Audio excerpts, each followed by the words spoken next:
Hello everyone and welcome back to another video on our channel Perceptron Career. So the topic for today's discussion in the AI crash course for interview is curse of dimensionality. So actually मेरा जो plan था वो था कि मैं principal component analysis पे video बनाऊं, but I thought without covering this aspect, and this is the important aspects from the interview point of view, तो मुझे लगा कि पहले ये टॉपिक बनाया जाए एंड देन अगर मैं पीसीए पे वीडियो बनाऊं it will make more sense और ज़्यादा क्लियरिटी लाएगा. So let us start with the today's topic, curse of dimensionality. So from the very word curse you can understand कि डायमेंशनैलिटी में कुछ प्रॉब्लम है. अब डायमेंशनैलिटी में किसको कह रहा हूँ और वो कर्स कैसे ला रहा है, ये आज का एजेंडा है. सो जो फ्लो होगा आज का वीडियो का वो ऐसा होगा. First we will go with a definition. हम कर्स ऑफ डायमेंशनैलिटी को पहले डिफाइन करेंगे क्या होता है. एक सिंपल एक्सप्लेनेशन लेंगे कि why there is a word curse of dimensionality, क्योंकि ये बहुत ही नेगेटिव वर्ड है, right, curse of dimensionality. So हम उसके पीछे एक इंट्यूशन देखेंगे कि ऐसा भारी भरकम टर्मिनोलॉजी क्यों यूज किया गया, ठीक है, वो देखेंगे. फिर हम चैलेंजेस देखेंगे कि डायमेंशनैलिटी इंक्रीज होने से क्या क्या चैलेंजेस आते हैं, क्या क्या मशीन लर्निंग को, एल्गोरिदम्स को प्रॉब्लम फेस करनी पड़ती है, वो देखेंगे. एंड देन फिर हम एक एग्जाम्पल लेंगे जिससे हम और बेटर समझ पाएंगे कि प्रॉब्लम कैसे एक रियल लाइफ पे इम्प्लीमेंट हो रहा है. देन इस वीडियो का एंड यहाँ पे होगा. Will end the very first video of curse of dimensionality over here. और दूसरे वीडियो में हम कैसे कर्स ऑफ डायमेंशनैलिटी को टैकल करते हैं उसका एक बहुत ही क्विक ओवरव्यू लेंगे. And then we will set the plot for principal component analysis. ठीक है. मेरा मानना यह है कि अगर हम इस तरीके से किसी एक पर्टिकुलर टॉपिक को पढ़ें, उसका रूट प्रॉब्लम का रूट कॉज समझे, फिर उसका सॉल्यूशन समझे, तो हमें कॉन्सेप्ट अच्छे से समझ में आता है और हम इंटरव्यूज में अच्छा परफॉर्म करते हैं. सो let us start. Okay. First definition that I found on the internet is like this. Curse of dimensionality in machine learning refers to the challenges and issue that arises when the number of features, yeah, dimensions of the data increases. So it is very clear कि curse of dimensionality एक ऐसा कोई challenge है जो appear होता है when your number of input features increases. जो भी आप इनपुट में मॉडल को आप इनपुट फीचर्स और आउटपुट देते हो, राइट, अगर सुपरवाइज्ड लर्निंग मॉडल है, तो अगर आपने नंबर ऑफ इनपुट फीचर्स बहुत ज़्यादा दे दिए तो कुछ चैलेंजेस आते हैं. उसको कहते हैं कर्स ऑफ डायमेंशनैलिटी. अब चैलेंजेस क्या है हम आगे देखते हैं. As the dimensionality of the data increases, okay, the volume of the space increases exponentially. ठीक है. अगर 1D डेटा है, वन डायमेंशनल एक ही फीचर है, तो that means it's a one dimensional feature vector. अगर 1D डेटा है, फिर अगर हमने एक और फीचर ऐड कर दिया 2D डेटा हो जाएगा. फिर एक और फीचर ऐड कर दिया 3D डेटा हो जाएगा. तो जो वॉल्यूम ऑफ स्पेस है ना, वो एक्सपोनेंशियली इंक्रीज हो रहा है. ठीक है. तो उससे क्या हो रहा है ना, जो डेटा जो हमारा है वो स्पार्स बन रहा है. इसका ये मतलब है, फॉर एग्जांपल, एक वन डायमेंशनल फीचर वेक्टर है x1. इस पे हमने 10 पॉइंट प्लॉट किए. ठीक है. ये 10 नहीं है, पर फॉर एग्जांपल इतने नंबर ऑफ पॉइंट्स प्लॉट किए. ठीक है. अगर हमने एक और फीचर वेक्टर ऐड कर दिया, लेट्स सपोज x2, एक और फीचर वेक्टर ऐड कर दिया x2, और नंबर ऑफ पॉइंट सेम है, ठीक है। इनिशियली सिर्फ एक ये लाइन इस सारे फीचर्स वेक्टर को, ये सारे पॉइंट्स को एकोमोडेट कर रहा था। अब हमने एक और फीचर x2 ऐड कर दिया, ठीक है, और ये पूरा एक स्पेस बन गया रीजन में। Now it's a plane, and then again हमने एक ऐड कर दिया x3। अब देख रहे हो अभी हमारे मॉडल को एक वन डायमेंशनल से थ्री डायमेंशनल स्पेस में ऑपरेट करना है। अब हमारे डेटा को वो जो पैटर्न रिकग्नाइज करेगा, उसके पास जो स्पेस है टैकल करने के लिए वो बहुत बड़ा हो जाएगा। और अगर इसी स्पेस में हम डेटा पॉइंट्स को ऐड करते रहे, फॉर एग्जांपल पहले यही डेटा थे, हमने और डेटा पॉइंट्स ऐड किए इस स्पेस में, तो पहले जो डेटा बहुत क्लोज थे आपस में, जिससे पैटर्न रिकग्निशन थोड़ा इजी पड़ता, अब वो हायर डायमेंशनैलिटी में दूर दूर चले गए हैं। एक काइंड ऑफ स्पार्सिटी क्रिएट हो गई है। तो जब पॉइंट्स इतने दूर दूर हो जाते हैं हायर डायमेंशनैलिटी में, तो एल्गोरिदम को बहुत डिफिकल्ट होता है पैटर्न रिकग्निशन में, और वो कैसा डिसीजन बाउंड्री प्लॉट करे, ठीक है, तो इसमें डिफिकल्टी आती है। यही मेन इशू है। Okay? This sparsity makes it difficult for any model to find data in the data, because data point becomes more isolated and distant from each other. So यही मोटा मोटा पॉइंट है। High dimensionality में आपके data sparse हो जाते हैं, और उस स्पार्सिटी में पैटर्न रिकग्निशन बहुत ही डिफिकल्ट होता है, तो मॉडल का परफॉर्मेंस गिरता है।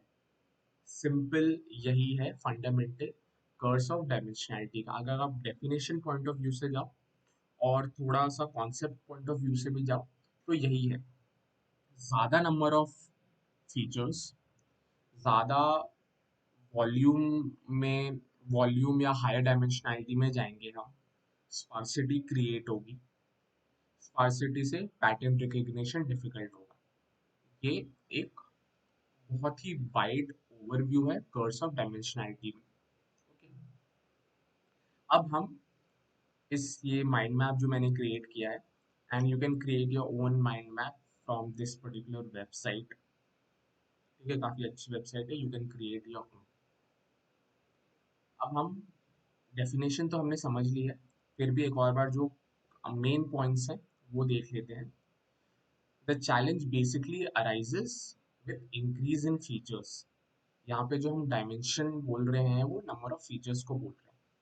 Exponential increase in volume makes the data sparse. Volume उतना करेक्ट टर्म नहीं रहेगा, क्योंकि वॉल्यूम तो आप 3D तक ही इमेजिन कर पाओगे, 4 डायमेंशनल में उसको कुछ वॉल्यूम नहीं कह पाएंगे। तो बेसिकली क्या है, जो ज्योमेट्रिकल एरिया है, ज्योमेट्रिकली जो मॉडल को एकोमोडेट करना पड़ता है या कंसिडर करना पड़ता है to understand the pattern and understand the underline principle behind the data, वो बहुत ज़्यादा हो जाता है, और डेटा स्पार्स हो जाता है हायर डायमेंशनल में, तो पैटर्न रिकग्निशन डिफिकल्ट होता है। सो दिस इज द मोटा मोटा overview of curse of dimensionality. अब हम एक सिंपल एग्जांपल लेते हैं कि तब से हम बोल रहे हैं कि हायर डायमेंशनैलिटी में मतलब कैसे चीज़ें हो रही है, एक हम वो ओवरव्यू ले लेते हैं, ठीक है। सो इधर जो मैंने एग्जांपल लिया है वो है, फॉर एग्जांपल एक वन डायमेंशनल स्पेस है, ठीक है, ये वन डायमेंशनल स्पेस है, इसको हम x1 मान लेते हैं, ठीक है। इसमें हमने 10 डेटा पॉइंट डाल दिए, हमने इसमें 10 डेटा पॉइंट डाल दिए, ठीक है। अब इसी को अगर हमें, इसमें हमने एक पैटर्न रिकग्नाइज कर लिया, मॉडल ने पैटर्न रिकग्नाइज कर लिया कि यहाँ तक वाले किसी क्लास 1 में आ रहे हैं, और बाकी इस साइड वाले क्लास 2 में आ रहे हैं, ठीक है। उतना डिटेल में जाने की जरूरत नहीं है क्या है डेटा और कौन सा एल्गोरिदम यूज किया, वो सब नहीं है, बस सिंपल हमने डेटा पॉइंट्स प्लॉट किए एक डायमेंशनल में 10 पॉइंट, फिर हमने वहां पे ये देख लिया कि on the right hand side of this green line हमारा क्लास 2 है, and on the left hand side of this green line हमारा क्लास 1 है। Great.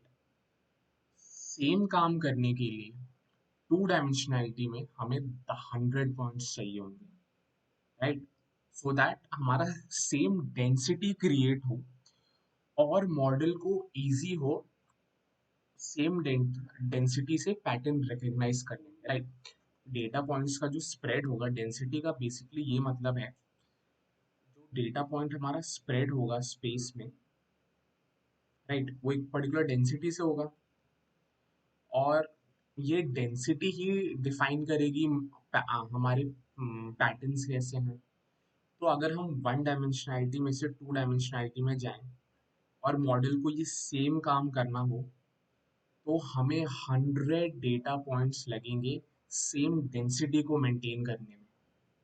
और अगर हम यही थ्री डायमेंशनैलिटी में जाएं तो हमें 1000 पॉइंट लगेंगे सेम डेंसिटी को मेंटेन करने में, और ताकि हमारा मॉडल और पैटर्न रिकग्नाइज कर पाए हायर डायमेंशनैलिटी में। सो इसका मोटा मोटा ये मतलब निकल के आ रहा है, जैसे कि आप डायमेंशंस बढ़ाते हो, the more data points you require, right, ताकि पैटर्न वहां से निकल आए। बट होता क्या है, इनपुट फीचर्स तो आप बढ़ा लेते हो, बट जो डेटा पॉइंट है वो आपके मोर और लेस सेम रहते हैं। तो उससे क्या होता है, सेम डेंसिटी मेंटेन नहीं हो पाती है, उससे स्पार्सिटी क्रिएट होती है, and that creates the entire problem of enabling the algorithm to understand the pattern। अगर आप डायमेंशंस के साथ डेटा पॉइंट्स भी बढ़ा रहे हो, no issues, but real life में क्या होता है कि आप इनपुट फीचर्स को बढ़ा सकते हो, but increasing the number of data points वो एक्चुअल प्रॉब्लम है। सो दैट्स वाई कि अगर आप हायर डायमेंशनैलिटी में डील कर रहे हो, वो स्पार्सिटी क्रिएट करती है।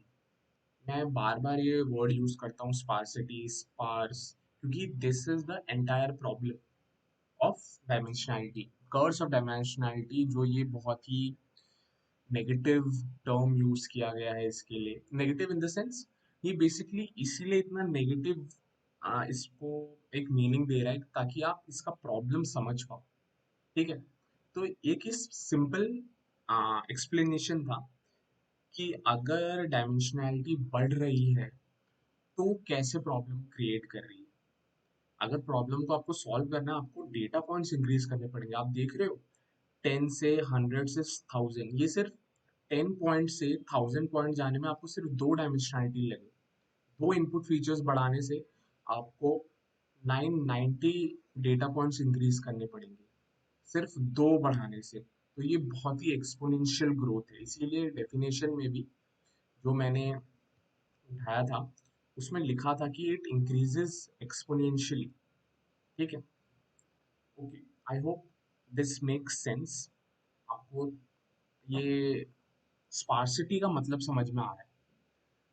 इनपुट फीचर्स बढ़ाओगे तो हाई डायमेंशनैलिटी में जाओगे, और वहां पे अगर आपने same number of data points maintain नहीं किए तो आपको प्रॉब्लम होगी। Let me just draw that for you, okay, let me just draw that. First case है 1D का, एक इनपुट फीचर है x1, इस पे हम for example 5 data point plot कर रहे हैं, 1 2 3 4 एंड 5, ठीक है। अब दूसरा केस है हमारा 2D का,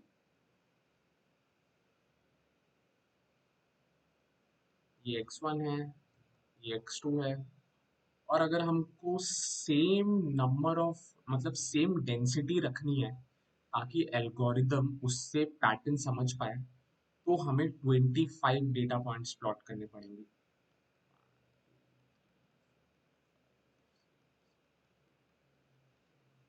25 प्लॉट नहीं कर रहा, मैं बस आपको बता रहा हूँ कि यहाँ पे आप एक मॉडल पैटर्न रिकग्नाइज कर लेगा कि ये क्लास 1 हो सकता है और ये क्लास 2 हो सकता है।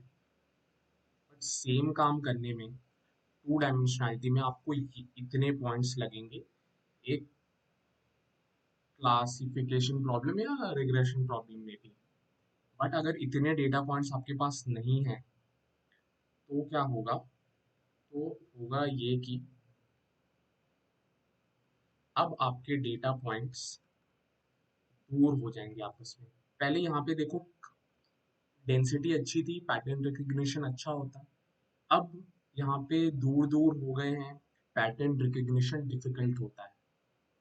तो यही है बेसिकली स्पार्सिटी का प्रॉब्लम। आप देखो ये डेटा पॉइंट इससे इतना दूर है, इससे इतना दूर है, इससे इतना दूर है, इससे इतना दूर है, इससे इतना दूर है, पर whereas इन दिस पॉइंट ये मोस्टली सारे पॉइंट्स सामने हैं, ठीक है, as compare to this. Average लोगे तो इस केस में पॉइंट सामने है, इसमें नहीं है। तो ये होता है स्पार्सिटी का मतलब। That being said, let us go to challenges. Interview में आपसे अगर पूछा जाए क्या क्या चैलेंजेस हैं हायर डायमेंशनलिटी में, तो आपको जो पहली चीज बतानी है वो है स्पार्सिटी। डेटा पॉइंट डायमेंशनल इंक्रीज होने से डेटा पॉइंट स्पेस में स्प्रेड आउट हो जाते हैं, ठीक है। वो प्रॉब्लम क्रिएट करता है to understand the meaningful, so that वो एल्गोरिदम को कोई पैटर्न रिकग्निशन में या क्लस्टरिंग में अंडरस्टैंड करने में डेटा को डिफिकल्टी आती है, ठीक है। एल्गोरिदम को बहुत ही प्रॉब्लम होती है कि कोई एक मीनिंगफुल पैटर्न निकल के आए। तो पहला चैलेंज ये है हायर डायमेंशनल डेटा में। डायमेंशनल और फीचर मैं इंटरचेंजेबली यूज कर रहा हूँ, लेकिन मतलब सेम है। High number of input features में स्पार्सिटी क्रिएट होती है। और दूसरा है डिस्टेंस मेजरमेंट।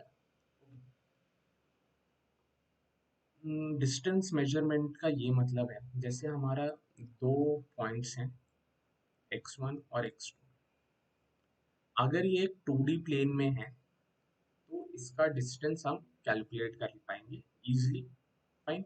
यूक्लिडियन मेथड्स या मैनहट्टन कोई भी आप टेक्निक यूज करके डिस्टेंस कैलकुलेट कर लोगे। बट हायर डायमेंशनैलिटी में आप ये नहीं पता कर पाओगे कि ये कितना सिमिलर है। फॉर एग्जाम्पल अगर ये टू डायमेंशनैलिटी में है तो आप इजिली पता कर पाओगे कि इसका इस इनपुट फीचर के हिसाब से डिस्टेंस इतना है d1, और ये फीचर के हिसाब से डिस्टेंस d2 है। तो एक मोटा मोटा कोरिलेशन बैठा पाओगे, है ना। अगर यही हायर डायमेंशनैलिटी में लेके जाओगे तो ये दो डेटा पॉइंट बहुत ही दूर हो जाएंगे और आप पता नहीं कर पाओगे कि ये एक्चुअल में क्लोज हैं या दूर हैं। आप मीनिंगफुल इंफॉर्मेशन नहीं निकाल पाओगे। तो डिस्टेंस मेजरमेंट में डिफिकल्टी आती है। एक तो पैटर्न रिकग्निशन में डिफिकल्टी आती है, दूसरा होता है distance measurement. So basically, it is hard to distinguish between close and distant point. कौन से पॉइंट क्लोज हैं, कौन से पॉइंट दूर हैं, हायर डायमेंशनैलिटी में डिफिकल्टी आती है। तीसरा और जो मोस्ट वाइडली टॉक्ड है इस सीरीज में भी, ओवरफिटिंग हर वीडियो में कहीं ना कहीं तो घुस ही जाता है। तो अगेन अगेन आज के डिस्कशन में भी हायर डायमेंशनैलिटी में ओवरफिटिंग का इशू आता है।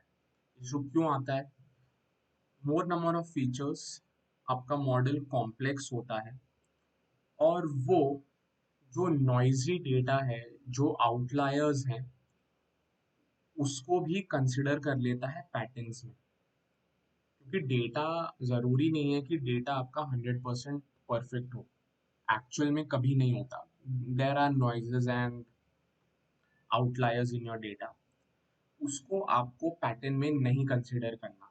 बट आप नंबर ऑफ फीचर्स बढ़ाओगे तो मॉडल छोटे छोटे वेरिएशंस या नॉइजेस या आउटलायर्स जो होते हैं उसको भी कंसिडर करने लग जाता है।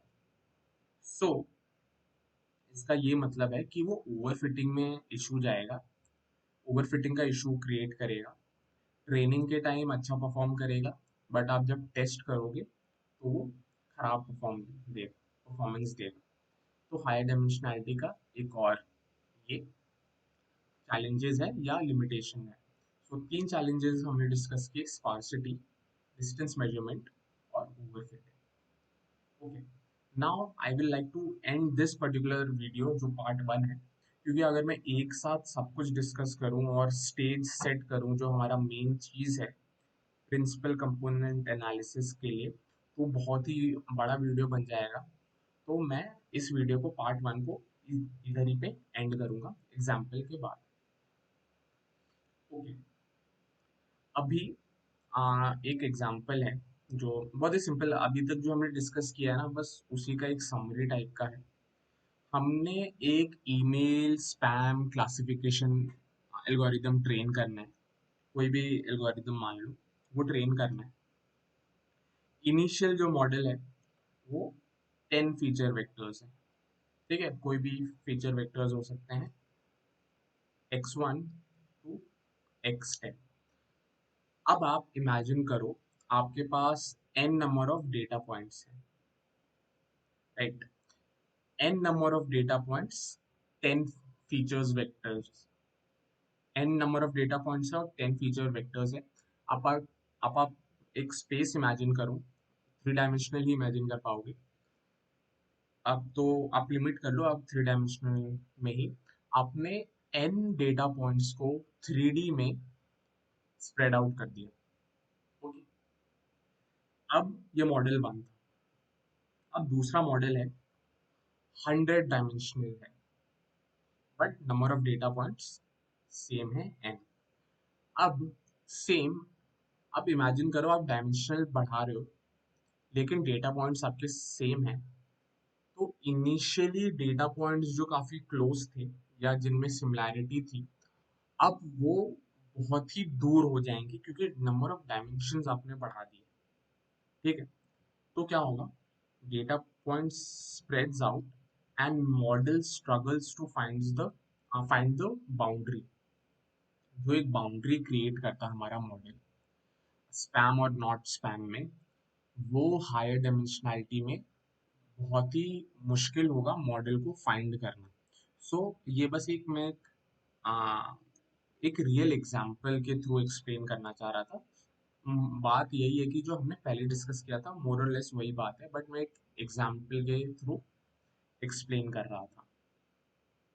ओके, सो ये एक बस एक रियल लाइफ एग्जांपल है ताकि थिंग्स गेट इनटू प्लेस। अभी तक जो हमने डिस्कस किया, तो इस वीडियो के लिए इतना ही। जो हमने अभी तक डिस्कस किया है वो है डेफिनेशन, हमने डिस्कस किया अच्छे से, कर्स ऑफ डायमेंशनैलिटी क्या है, फिर हमने उसका एक सिंपल एक्सप्लेनेशन लिया कि कर्स ऑफ डायमेंशनैलिटी कैसे आ रही है। डेटा पॉइंट्स अगर आपके सेम है हायर डायमेंशनैलिटी में, डेंसिटी डिक्रीज होती रहती है और डेटा पॉइंट्स दूर होते रहते हैं। तो वो एक्सप्लेनेशन लिया। जो मेन चीज़ थी, take away from this video are the challenges, ये इंपॉर्टेंट पॉइंट है। Sparsity, distance measurement and overfitting वाले इश्यूज हैं। फिर हमने एक छोटा सा एग्जांपल कंसिडर किया ईमेल स्पैम के लिए। 10 फीचर्स वेक्टर्स में डेंसिटी अच्छी खासी है एंड डेटा पॉइंट्स के लिए, अगर वही 100 डायमेंशनल में हो जाए तो डेंसिटी बहुत ही कम हो जाएगी, डेटा बहुत ही स्प्रेड आउट हो जाएगी। और एक डिसीजन बाउंड्री बनाने के लिए, अगर हम एसवीएम की बात करें, एक डिसीजन बाउंड्री क्रिएट करने में, हाइपर प्लेन डिसाइड करने में, जो कि डिफरेंशिएट करेगा spam mail from not spam mail, वो डिफिकल्टी होगी मॉडल को फाइंड आउट करने में। तो ये था कर्स ऑफ डायमेंशनैलिटी क्या है, चीज़ें कैसे काम कर रही हैं, ये सब समझने में।